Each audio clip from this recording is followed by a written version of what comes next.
ಪರಮೇಶ್ವರ ಜಗದೀಶ್ವರ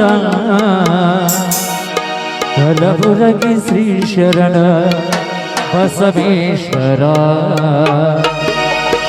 ಪರಮೇಶ್ವರ ಜಗದೀಶ್ವರ ಪರಮೇಶ್ವರ ಜಗದೀಶ್ವರ ಕಲಬುರಗಿ ಶ್ರೀ ಶರಣ ಬಸವೇಶ್ವರ ಕಲಬುರಗಿ ಶ್ರೀ ಶರಣ ಬಸವೇಶ್ವರ ಪರಮೇಶ್ವರ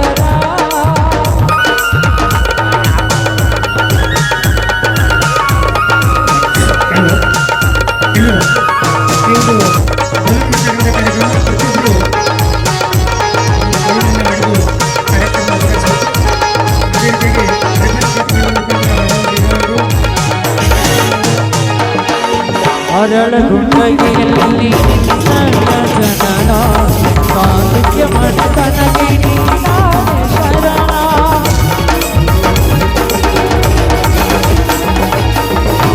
ಅರಳಗುಂಡಗಿಯಲ್ಲಿ ಜನನ ಸಾಹಿತ್ಯ ಮಠದನಗೆ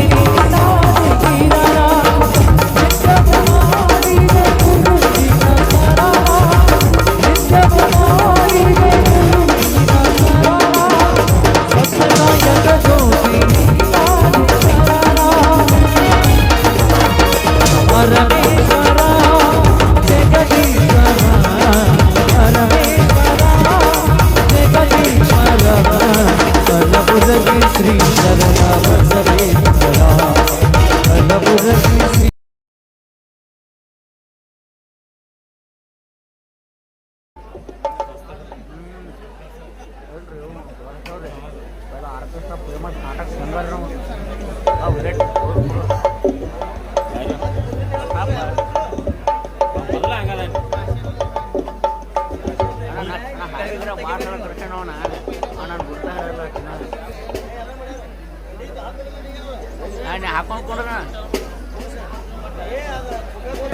ಹಲೋ. ಇನ್ನು ಈ ಒಂದು ಬಲೂನ್ ಹೊಡೆತಕ್ಕಂಥ ಕಾರ್ಯಕ್ರಮ ಪ್ರತಿಯೊಬ್ಬರು ಒಂದೊಂದು ಬಲೂನ್ ಅನ್ನ ಹೊಡೆದು ಕಾರ್ಯಕ್ರಮ ಉದ್ಘಾಟಿಸಬೇಕು. ಅದೇ ರೀತಿಯಾಗಿ ರಿಬನ್ ಕಟ್ ಮಾಡೋದ್ರ ಮುಖಾಂತರ ರಾಜೀವ್ ಶಿರ್ಗಾವಿ ಅವರು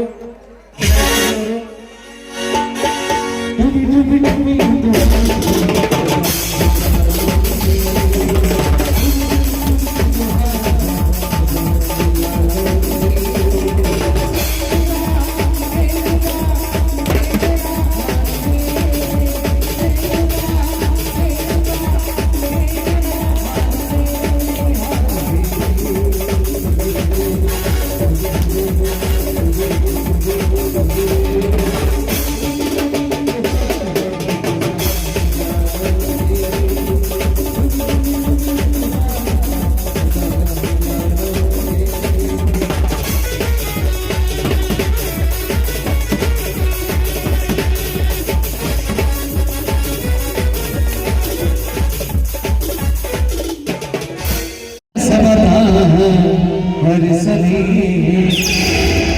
ನವನಾಟ್ಯದ ಸಮತ ಹರಿಸಲಿ ನವನಾಟ್ಯದ ಸಮತ ಹರಿಸಲಿ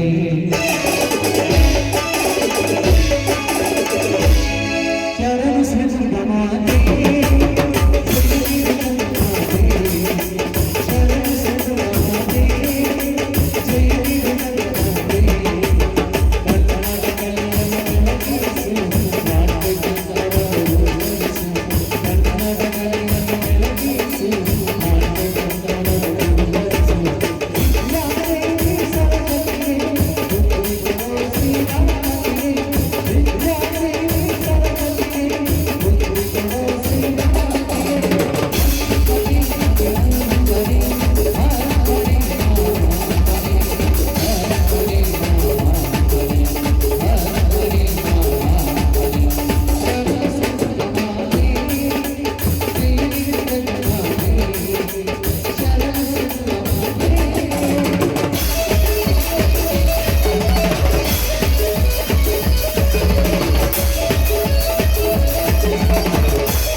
ಜಯ ಭಾರತ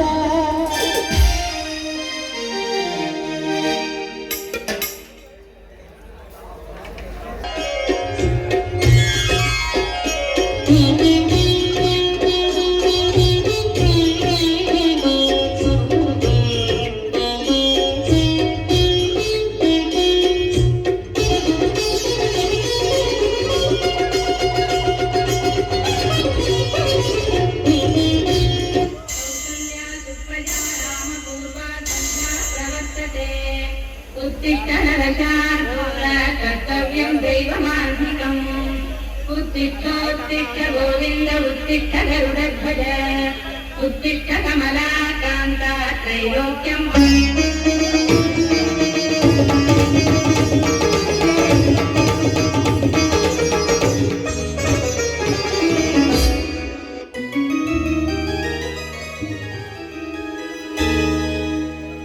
ताहि करुणामये रक्षिसु भुवनेश्वरिगे ದುರದಲ್ಲಿ ಜಯಿಸಿ ದೀನರ ಉದ್ಧರಿಸು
ಹುಡುಗಿ ಬಿಲ್ನಮ್ಮಿ.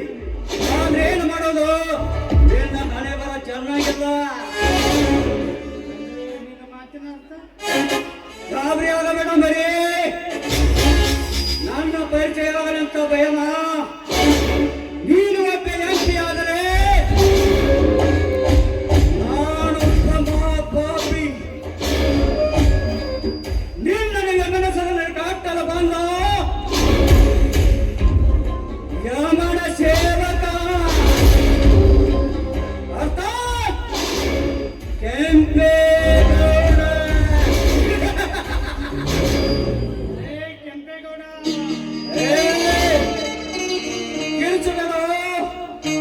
ಕಿರುಚದ ಪ್ರಾಣ ಬಿಟ್ಟರೆ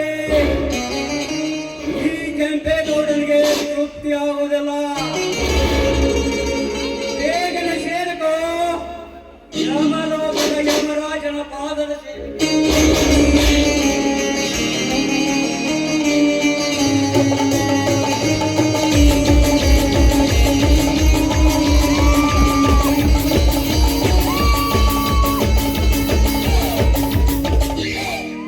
ಶಂಕರ್ ಶೆಟ್ಟಿ ಅಂತೂ ಕಣ್ಮರಾಗಿ ಬಿಟ್ಟಿಯಲ್ಲೋ. ಈ ಭೂಲೋಕನ ಹಂಗು ತೊರೆದು ಬರುತ್ತ ನಿನ್ನ ಮಗನೇ ನಿನ್ನ ಸಮಾಧಿಗೆ ಶೃಂಗಾರ ಮಾಡಿ ನನ್ನ ಶಿಕಾರಿಗಳನ್ನು ಅರ್ಪಿಸಲು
ಗಂಡಾತರ ಬಂದಾಗ ಪ್ರತಿಯೊಬ್ಬನ ಕೊಂದಿದ್ದ ಕೊಲ್ಲುವ ಗುಂಡಾಗೌಡ.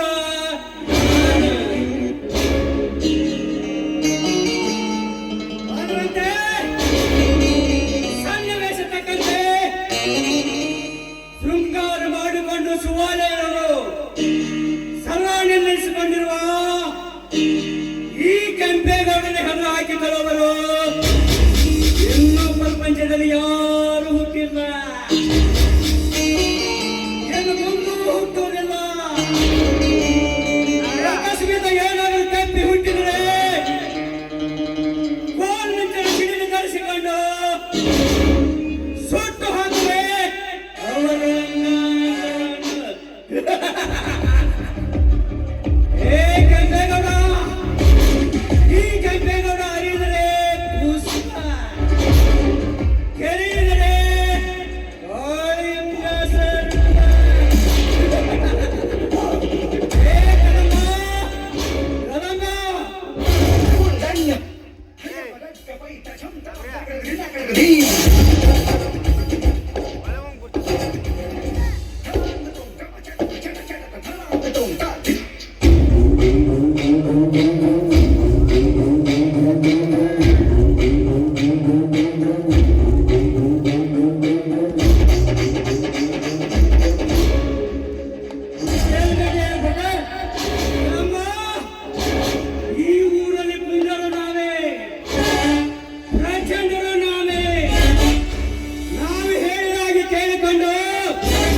ಅಧಿಕಾರದ ಅಟ್ಟಹಾಸದಿಂದ ಮೆರೆಯುವರ ಗುಟ್ಟನ್ನು ರಟ್ಟು ಮಾಡಲು ಈಗೊಬ್ಬ ಮಹಾಪುರುಷ ಜನ್ಮ ತಾಳಿದ್ದಾನೆ ಈ ಊರಿನಲ್ಲಿ. ಅದು ಅಲ್ಲದೆ ನಾವು ಮಾಡುತ್ತಿರುವ ಪ್ರತಿಯೊಂದು ಕೆಲಸ ಕಾರ್ಯಗಳಿಗೆ ಅಡ್ಡಿಯಾಗಿ ಬರ್ತಾ ಇದ್ದಾನೆ ಆ ಬಾಲ್ಯ ಮಗ. ಅಂದ್ರೆ ಏನು ಮಾತಿನ ಅರ್ಥ? ನಾನು ಹೇಳ್ತಿರೋದು ಸತ್ಯನ. ಮೊನ್ನೆ ನಾನೊಂದು ಹೆಣ್ಣಿನ ಜೊತೆ ಕಾಮ ತೀರಿಸಿಕೊಳ್ಳುವಾಗ ಬಂದ ತಿರುಗಂತ ಬಂದು ಆ ಹೆಣ್ಣಿನ ಮುಂದೆ ನನಗೆ ಅವಮಾನ ಮಾಡಿದನು. ಏ ಕಣಮ್ಮ, ನಿನ್ನ ಮಾತಿಗೆ ಎಳೆದು ಕೊಟ್ಟು ಹಾಕುವ ಎಟ್ಟ ಸುಳಿ ಮಗನನ್ನು ನೀ ಮೆಟ್ಟುವ ಮೆಟ್ಟಿನಿಂದ ಬಡಿದು ಅವನ ಕೈಕಾಲು ಕಂಡು ಹೊತ್ತು ತರಬೇಕಾಗಿತ್ತು ಈ ಕೆಂಪೇಗೌಡನ ಸೋದರ ಸೇವೆಗೆ. ಅದನ್ನು ಬಿಟ್ಟು ಕೈಲಾಗದ ಹೇಳಿ ಅಂತ ಪಡಿಸಿಕೊಂಡು ಬಂದಿರುವಲ್ಲ, ನಾಚಿಯಾಗದ ನಿನ್ನ ಜನ್ಮಕ್ಕೆ. ನನಗೆ ಎದುರು ಉತ್ತರ ಕೊಟ್ಟ ಮುಂಡೆ ಮಗನ ರುಂಡವನ್ನು ಮುಂಡದಿಂದ ಬೇರ್ಪಡಿಸಬೇಕಾಗಿದೆ. ಆದರೆ ನಿನ್ನ ಪಣಿಯಿಂದ ಯಾವ ಕೆಲಸಕ್ಕೂ ಕೈ ಹಾಕಿದಾನಲ್ಲ ಈ ನಿನ್ನ ತಮ್ಮ, ಅದಕ್ಕೆ ಅವನನ್ನ ಜೀವ ಸಹಿತ ಬಿಟ್ಟು ಬಂದಿದ್ದೀನಿ. Very good. ನಿನ್ನ ತಮ್ಮ ಒಡ ಹುಟ್ಟಿದರು. ನಿನ್ನ ಕಾರ್ಯಕ್ಕೆ ಕಳಂಕ ತಂದಿರುವ ಆ ನಮ್ಮ ಕೈ ಕಡುವೈರಿ ಯಾರು ಹೇಳು? ಅವನನ್ನು ತುಂಡು ತುಂಡಾಗಿ ಕತ್ತರಿಸಿ ಬಿಸಿ ರಕ್ತವನ್ನು ಕುಡಿದು ಬಿಡೋಣ. ಯಾರು ಅಲ್ಲ, ನಮ್ಮ ಕಡೆಯಿಂದ ಸಾಲ ತೆಗೆದುಕೊಂಡು ಹೋಗಿ ನಮ್ಮ ಆಧಾರದಿಂದಲೇ ಬದುಕುತ್ತಿರುವ ಆ ಬಡವ ನಾರಾಯಣ ಮಗ ಬಹದ್ದೂರ್. ಏ ಬಹದ್ದೂರ್, ನನಗೆ ಗೊತ್ತಿಲ್ಲದಿದ್ದರೆ ನಮ್ಮಂತವರ ಮೇಲೆ ಅಧಿಕಾರ ಸಲ್ಲಿಸಿದ ಧೈರ್ಯ ಬಂದಲ್ಲಿ ಅಡ್ಡಿ ಮಗನೇ, ನೀನು ಇಷ್ಟು ಬೆಳೆದು ದೊಡ್ಡವನಾಗಿರುವುದು ಈ ಕೆಂಪೇಗೌಡ ಕೊಡುವ ಭಿಕ್ಷೆ ಎಂದರೆ ಒಪ್ಪತ್ತಿನ ಗಂಜಿಗೆ ಗತಿ ಇಲ್ಲದೆ ಬದುಕುವ ನಿಮ್ಮ ತಂದೆ ಆದರೆ ಕಪ್ಪ ಆರೋದ ದೈವ ನಾನು. ನಾನು ಅಂದ ಮೇಲೆ ಈ ಭೂಮಿ ಮೇಲೆ ಬದುಕಲು ಸಾಧ್ಯಲ್ಲ. ಆ ನಾರಾಯಣನ ಸ್ವಂತ ಮಕ್ಕಳೇ ನಮ್ಮನ್ನ ಕಂಡ್ರೆ ತೆರೆ ಬಾಗಿ ನೀಡ್ತಾರೆ. ಅಂತದ್ರಲ್ಲಿ ಇವನೊಬ್ಬ ಸಾಕು ಮಗ. ಅವರ ಹಾಕಿರುವ ಎಂದಲತ್ತಿಂದ ಬದುಕುತ್ತಿರುವ ಅವನಿಗೆ ಇಷ್ಟು ಸೊಕ್ಕಿರಬೇಕಾದ್ರೆ ಇನ್ನು ನೀನು ಸಾಕಿ ಬೆಳೆಸಲು ಈ ನಿನ್ನ ತಮ್ಮನಿಗೆ ಎಷ್ಟು ಸೊಕ್ಕಿರಬಾರದು.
ಗ್ಯಾರಂಟಿ ಏನಂತ ಈಗ ಬೋಲ್ತಾ ಬರ್ತೀವೋ ಈಗೇನಾಗುದ್ರಿ ಎಲ್ಲ ಹಾಳಾಗಿ ಹೋದ್ರಿ. ಆ ಬಡ್ಡಿ ವಸೂಲಿ ಮಾಡ್ಕೊಂಡು ಬರಕ್ ಹೋಗನ್ರಿ. ಹಂಗ ಹೋಗ್ತಾ ಹೋಗ್ತಾ ನಾರಾಯಣ ಮನಿಗೆ ಹಾಗೆ ಬರ್ಬೇಕು ಬಡ್ಡಿ ವಸೂಲಿ ಮಾಡ್ಕೊಂಡತ್ತ. ಆ ನಾರಾಯಣ ಮಗ ಅದ ನೋಡ್ರಿ, ಸಾಕು ನಾರಾಯಣ ಮಗ ರುದ್ರಪ್ಪನವ್ರಿ ಬಾಯಿ ಬಂದಂಗ್ ಬೇಡ್ರಿ, ಬಾಯಿ ಬಂದಂಗ್ ಗ್ಯಾರಂಟಿ. ಈ ಕೆಂಪೇಗೌಡನ ಕಂಡರೆ ಇಡೀ ರಾಜ್ಯದಲ್ಲಿ ಭಯ ಪಡುತ್ತಿರುವಾಗ ಕೇವಲ ಒಂದು ಬೀದಿ ವಿಕಾರಿ ಹೇಳ್ತಿದ್ದಾನ. ಅಂದ ಮೇಲೆ ಈ ಭೂಮಿ ಮೇಲೆ ಅವನ ಪ್ರಾಣವನ್ನು ಕಳೆಯಬೇಕಾಗುತ್ತದೆ. ಯಾವ ಬಡ ವಿಕಾರಿ. ಕರೆಕ್ಟ್ ಮಾತಾಡಿ, ಕರೆಕ್ಟ್ ಮಾತಾಡಿ.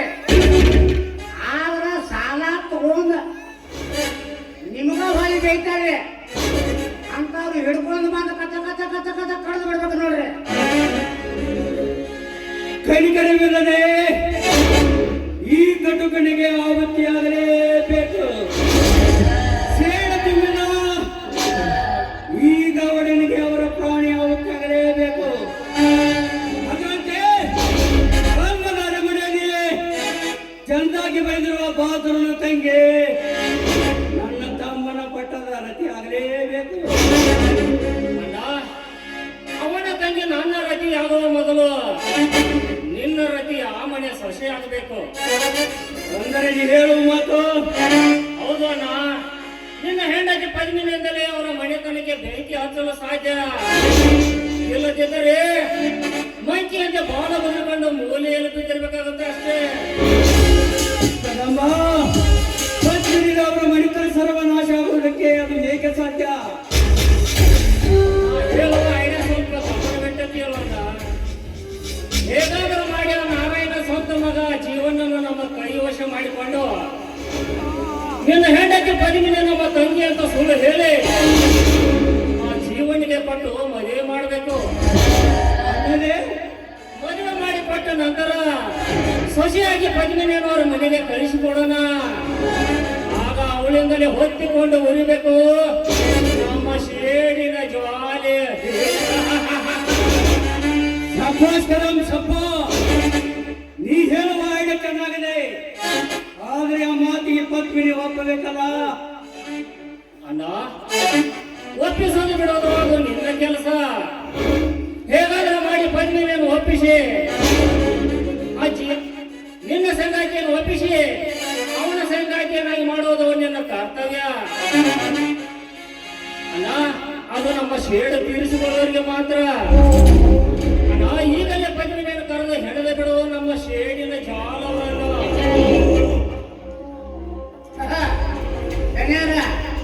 ಪದ್ಮಗೋಷ್ಠಿ ಗೊತ್ತಲ್ಲ ಹೇಳ್ರಿ, ನಮಗೆ ಗ್ಯಾರಂಟಿ ಐತ್ರಿ. ಅವ್ರು ವಾದ ಕೆಲಸ ಸಕ್ಸಸ್ ಆಕತ್ರಿ. ಅವ್ರ ಮ್ಯಾಗ ನಂದು 100 ವಿಶ್ವಾಸ ನೋಡಿದ್ದೇನೆ. ನಮ್ಗೆ ಸ್ವಲ್ಪ ಕೆಲಸ ಇದೆ, ನಾನು ಹೋಗಿ ಬರ್ತೇನೆ.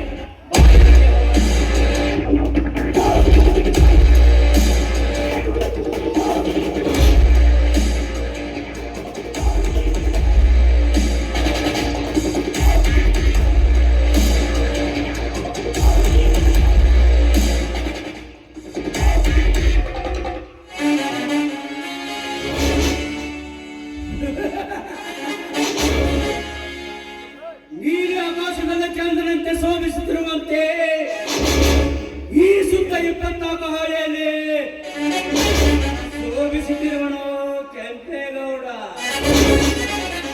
ಅಂತರದಲ್ಲಿ ನನಗೆ ಹೆಣ್ಣು ಹಾಕಿಕೊಂಡು ಮಾತನಾಡುವಷ್ಟು ಧೈರ್ಯ ಬಂತಲೇ ಬಡ್ಡಿ ಮಗನೇ. ಮಿಸ್ಟರ್ ಬದಲ್, ನಿನ್ನ ಮನೆತನಕ್ಕೆ ಬೆಂಕಿ ಹಚ್ಚಲು ಪ್ರಾಣಿ ಹೇಳಿಕೊಟ್ಟವನು ಬೇರೆ ಯಾರು ಅಲ್ಲ, ನಿನ್ನ ತಮ್ಮ ಆನಂದ್. ನೀವು ಚಿಕ್ಕವರಿದ್ದಾಗ ಮಧ್ಯರಾತ್ರಿ ಹೊತ್ತು ತಂದು ಜೋಪಾನ ಮಾಡುವೆ, ಜೋಪಾನ ಮಾಡುವೆ ನಿಮ್ಮ ಶರೀರವನ್ನು ಸಂಸ್ಕಾರ ಮಾಡಲು. ಈ ಗೌಡ ಒಡೆದರೆ ಒಡೆದು, ಮುಡಿದರೆ ಕಣ್ಣೀರ ಕಡೆದು. ಕುಡಿಯಲು ಸ್ವಲ್ಪ ಕಾಫಿ ತೆಗೆದುಕೊಂಡು ಬಾ.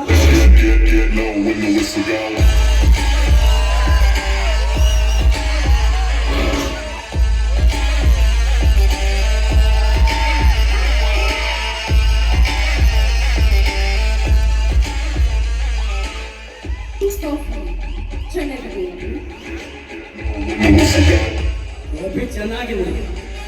ಅಂದಾಗೆ ಈ ಕಾಫಿಯಲ್ಲಿ ಸಕ್ಕರೆ ಬದಲು ನಿನ್ನ ಅಕ್ಕರೆ ನಗು ಬೆರೆಸಿರ್ತಾನೆ. ಕಾಫಿ ತುಂಬಾ ರುಚಿಕಟ್ಟಾಗಿದೆ.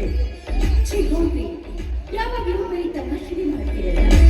ತಮಾಷೆ ಒಂದು ವಿಧಿ ಇರಬೇಕು. ಪದ್ಮಿನಿ, ಈ ಜೀವನದಲ್ಲಿ ನನ್ನ ರತಿ ಯಾವಾಗಲೂ ನಗುನಗು ತರಬೇಕಂದ್ರೆ ಈ ಮನ್ಮಥನ ಆಸೆ. ಅದಕ್ಕಾಗಿ ಯಾವಾಗಲೂ ತಮಾಷೆ ಎಂಬ ಚಲ್ಲಾಟದಿಂದಿರಬೇಕು. ಈ ಚಲ್ಲಾಟದಿಂದ ಅಲ್ಲೇ ಪ್ರೇಮಿಗಳೊದೇ ಒಂದು ರೋಮಾಂಚನ. ಹೋಗಲು ಬಿಡಿ ಪತ್ಮಿನಿ, ಅದೆಲ್ಲ ಹೋಗಲಿ ಬಿಡ ಪತ್ಮಿನಿ, ಎಲ್ಲ ಕ್ಷೇಮವೇ. ಸರಿ ಸೊಗಸಾದ ಸೊಬಗಿನಲ್ಲಿ ನಾಡಿದ ಹೂವಿನ ಹಾಸಿಗೆಯಲ್ಲಿ ಆನಂದಿಸಿ ಬೆಳೆಸಿದ ನಾಳೆ ಸದಾ ಸುಖವಾಗಿರುವೆ. Correct Padmini, correct. ನನ್ನ ಜೀವನದಲ್ಲಿ ಅರ್ಥ ಮಾಡಿಕೊಂಡ ಪ್ರಥಮೆದಾರಿ ನೀನು. ಅದಕ್ಕಾಗಿ ನಿನ್ನನ್ನು ಪ್ರೀತಿಸಿ ನನ್ನ ಜೀವನದ ಸಂಗಾತಿ ಮಾಡಿಕೊಂಡೆ. ಆದರೆ ಎಂಬ ಅನುಮಾನ ಬೇಕಿಲ್ಲ. ಸಂಪತ್ತಿನ ಸುಖವಾರಗೆ ಸತಿಯಾಗಿ ಬಂದ ನನ್ನನ್ನ ಅಂಗೈಯಲ್ಲಿ ಇಟ್ಟುಕೊಂಡ್ರೆ ಕಳೆದುತ್ತೇನೆಂಬ ಭಯದಿಂದ ನಿಮ್ಮ ಹೃದಯದಲ್ಲಿ ಇಟ್ಟುಕೊಂಡಿದ್ದೆ. ಅಂದರೆ ನಿಮಗೆ ಯಾವ ಸಹಾಯ ಬೇಕು ಹೇಳಿ, ನಾನು ಮಾಡ್ತೀನಿ. ಹಾಗಾದರೆ ಪದ್ಮಿನಿ, ವಚನ ಕೊಡು. ನನ್ನಾಗಿ ನಿಮ್ಮಾಗಿ ಅದೆಲ್ಲ ವಿಷಯ ಅಂತ. ಪದ್ಮಿನಿ, ಇನ್ನು ಮೇಲೆ ನೀನು ಮತ್ತೊಬ್ಬನು ಸರಿಯಾಗಬೇಕು. No! ನೀವು ಈ ರೀತಿ ಮೋಸ ಮಾಡ್ತೀರಾ ಅಂತ ನಾನು ಅಂದ್ಕೊಂಡಿರಲಿಲ್ಲ. ಪದ್ಮಿನಿ, ಸತಿ ಆಡಿದರೆ ಇಡೀ ಜೀವನ ಪೂರ್ತಿಯಾಗಲ್ಲ. ನನ್ನ ಕಾರ್ಯ ಸಾಧಿಸುವವರಿಗೂ ಮಾತ್ರ. ನನ್ನ ಕಾರ್ಯ ಸಾಧಿಸಿಕೊಂಡ ಬಳಿಕ ಮತ್ತೆ ನಾನು ನೀನು ಜೋಡಿ ಹಾಕಿ ಹಾಯಾಗಿರೋಣ. ಈ ಮಾತನ್ನು ನಡೆಸಿಕೊಡು ಪದ್ಮಿನಿ, ಪ್ಲೀಸ್. ಆಯ್ತು, ನಿಮ್ಮ ಆಸೆಗೆ ನನ್ನ ಆಸೆ. Good Padmini, very good. ಇದ್ದರೆ ಇರಬೇಕು ಮೆನ ಮೆಚ್ಚುವಂತೆ ಪ್ರೇಸಿ. ಇದೇ ಸಂತೋಷಕ್ಕೆ ಉಲ್ಲಾಸ ತುಂಬಿದ ಗಾನ ಕೂಗಿ ಬರುವಂತೆ ನೆನಪಲ್ಲಿರುವ ಒಂದು ಗೀತೆ.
ಶುಭೋದಯ ನೀನು. ಬಡವರಿಗೆ ಭಾಗ್ಯವನ್ನ ಕೊಡುವ ಭಾಗ್ಯ ಲಕ್ಷ್ಮಿಯಮ್ಮ ನೀನು. ದೀನ ದಲಿತರಿಗೆ ದಾರಿ ದೀಪವಾದ ಮಹಾತಾಯಿ ಲಕ್ಷ್ಮೀ ದೇವಿ ನೀನು. ನಿನಗೆ ನನ್ನ ಕೋಟಿ ಕೋಟಿ ನಮಸ್ಕಾರಗಳು ತಾಯಿ. ಅಮ್ಮ, ನಿನ್ನ ಮಹಿಮೆಯನ್ನ ಎಷ್ಟು ಕೊಂಡಾಡಿದರೂ ಸಾಲದು ತಾಯಿ, ಸಾಲದು. ಬಂಡಿ ಜೀವನದ ಬಂಡಿಯೊಂದಿಗೆ ಸಾಗುತ್ತಿರುವ ಈ ನಮ್ಮ ಜೀವನದಲ್ಲಿ, ಈ ನನ್ನ ಮನೆತನದಲ್ಲಿ ಯಾವುದೇ ಕುಂದು ಕೊರತೆ ಬರದಂತೆ ಕೈ ಹಿಡಿದು ಕಾಪಾಡುವ ಭಾರ ನಿನ್ನದು ತಾಯಿ, ನಿನ್ನದು.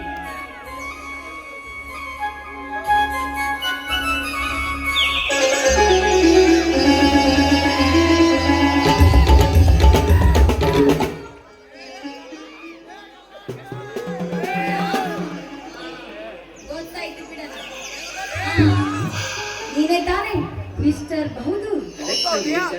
ಕಳ್ಳನ ಗಂಡಿಗೆ ಪೊಲೀಸ್ ಹಾಕುತ್ತಂದ್ರೆ ಅದು ಏನೇನಾದ್ರೂ ನಿಜವಾಗ್ಲೂ ಪೊಲೀಸ್ ಹಾಕಿದರೆ ಆಗಿದ್ರೆ ಈ ಪ್ರಪಂಚದಲ್ಲಿ ಯಾರು ಕಳ್ಳೇ ಇರ್ತದಲ್ಲ. ಹಂಗಾಗಿ ದೇವರಲ್ಲಿ ಏನಂತ ನನ್ನ ಅಣ್ಣಂದ್ರು ಯಾವಾಗಲೂ ಸುಖವಾಗಿಡುವಂತ ಬೇಡ್ಕೊಂಡು ಅಷ್ಟೇ ಸಾಲದೆ ಆದಷ್ಟು ಬೇಗ ಈ ನನ್ನ ಮನೆಗೆ ನನ್ನ ಅಣ್ಣಂದ್ರಿಗೆ ಮುದ್ದಾದ ಅತ್ತಿಗೆ ಬರಬೇಕು ಅಂತ ಬೇಡ್ಕೊಂಡೇನ ಅಣ್ಣ.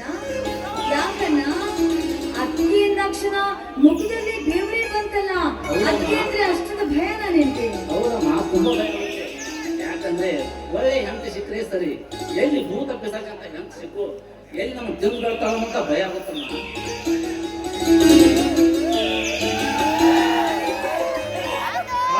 ಸಾಕು ಮಧುರ, ನಾಳೆ ನಿನ್ನ ತಂಗಿಯ ಹುಟ್ಟುಹಬ್ಬ. ನೀನು ಈಗ ಹರಟೆ ಹೊಡ್ತಾ ನಿಂತಿದ್ದಲ್ಲ, ಪೇಟೆ ಹೋಗೋದಿಲ್ಲೇನು? ಮತ್ತೆ ಬಿದ್ದಿದೆ ಅಪ್ಪ, ಎಲ್ಲಿ ಹೋಗಿ ಸಂಜೆ ಹೋಗಿ ಬರ್ತೇನೆ. ಅಪ್ಪ, ನಿನ್ನೆ ಚಿಕ್ಕಣ್ಣ ಫೋನ್ ಮಾಡಿದ್ರು. ಇವತ್ತು ತನ್ನ ವಿದ್ಯಾಭ್ಯಾಸ ಮುಗಿಸ್ಕೊಂಡು ಸಾಯಂಕಾಲ ಊರಿಗೆ ಬರ್ತೀನಿ ಅಂತ ಹೇಳಿದಾನೆ. ಇಷ್ಟೊತ್ತಿಗೆ ಬಂದ್ರು ಬರ್ಬೋದು ಅಪ್ಪ. ಅಂದ್ರೆ ಇವತ್ತು ನನ್ನ ತಂದೆ ದೇವರು ಬರ್ತಾ ಇದ್ದಾನ ಅಪ್ಪ. ತುಂಬಾ ಚೆನ್ನಾಗಿದೆ.